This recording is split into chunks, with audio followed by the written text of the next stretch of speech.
বিসমিল্লাহির রহমানির রহিম। আর কতক্ষণ আছে? মাননীয় স্পিকার, আপনাকে ধন্যবাদ আমাকে সুযোগ দেওয়ার জন্য। এটা চলবে আমি কতক্ষণ? কার্যপ্রণালী বিধির 71 বিধি অনুসারে জরুরি জনগুরুত্বপূর্ণ সম্পন্ন বিষয় সম্পর্কে মাননীয় স্থানীয় সরকার, পল্লী উন্নয়ন ও সমবায় মন্ত্রী মহোদয়ের মনোযোগ আকর্ষণ করে নোটিশ দিয়েছি।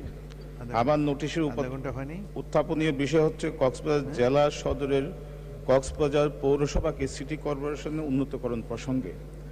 আমি এই প্রসঙ্গে বলতে চাই, এই কক্সবাজার পৌরসভা স্থাপিত হয়েছিল 1869 সালে।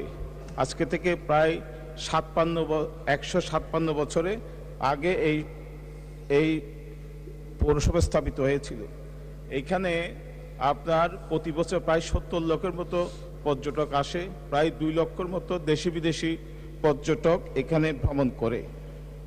এখানে আপনার আন্তর্জাতিক ক্রিকেট স্টেডিয়াম, আন্তর্জাতিক বিমানবন্দর সহ অনেক কিছুই এখানে আছে, যার কারণে ছোট্ট পৌরসভার জনবল নিয়ে, অবকাঠামো নিয়ে এত বড় শহর পরিচালনা করা সম্ভব না।